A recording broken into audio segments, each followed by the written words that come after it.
Shabbat Shalom. Thank you. This Shabbos, a story of courage and a story of hope. And like so many of our best stories, a story from our Torah, a story from this week's Parsha.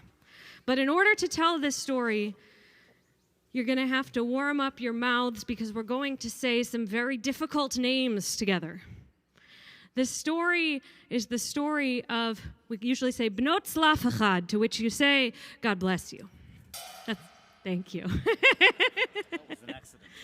Can everyone say Tzlaf Echad? Oh, very good, very good. But what does Bnot Tzlaf Echad mean? It means the daughters of Tzlaf Echad. That's usually how we refer to this story. So I'm going to start by saying those daughters have names. There are 5 daughters, 5 sisters, and they have names. There are not very many named women in Torah, which means they have something very important to teach us. Their names are also mostly a little bit of a mouthful. So repeat after me. We have Machla, Noah. That's the freebie. Hogla, Milka, and Tirzah. Very good. If you can remember 2 names, because remembering Noah is cheating. Remember at least one more. We have Machla and Noah and Hogla and Milka and Tirzah. And these 5 women are an integral part of this week's Torah portion. Because in this week's Torah portion, like in so much of the book of Numbers, we are counting things, specifically people. We're counting the people, and in this week's Torah portion, we are apportioning land. We are saying when we make it to the promised land, which grows ever closer as we close in on the end of the Torah, you are going to get this piece of land, and you are going to get this piece of land, and you over here, your family, you get this piece of land. And that's what the conversation is. As Machla and Noah and Hogla and Milka and Tirzah approach the people.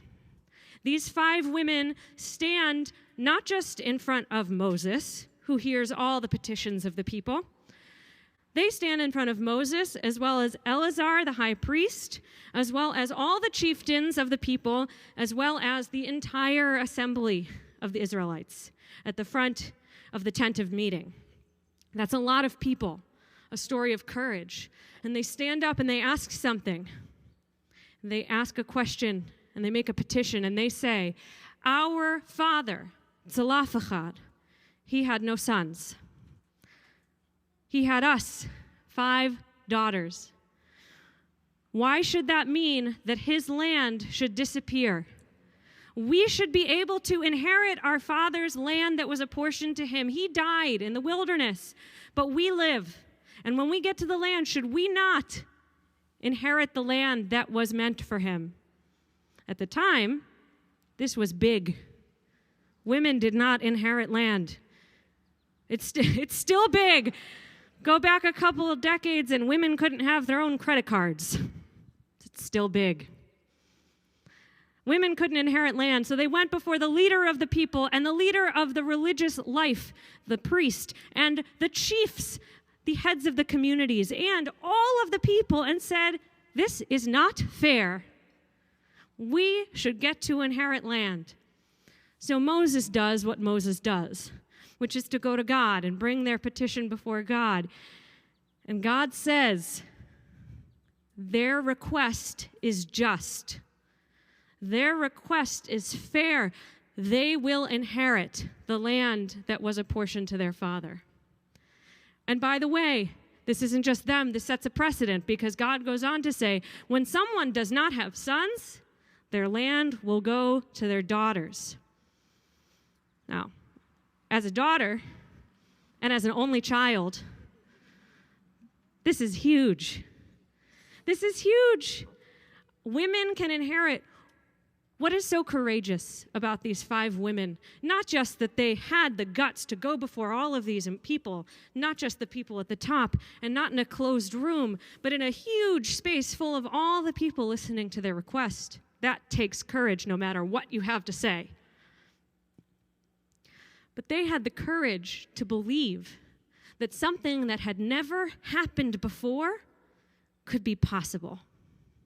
They had the audacious bravery to say, I'm going to stand up for something that has never happened before for women.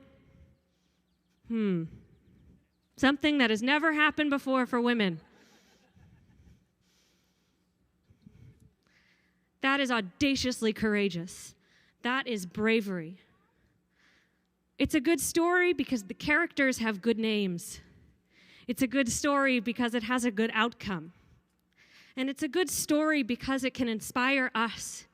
May we all be audaciously courageous to believe that what maybe has never happened before, but we know it in our hearts to be just, may we have the courage to make such things happen. May we have the courage to stand up in front of our leaders and in front of our communities and have the bravery to say what we know to be right, just like Machla and Noah and Hogla and Milcah and Tirzah. And we all say, Amen.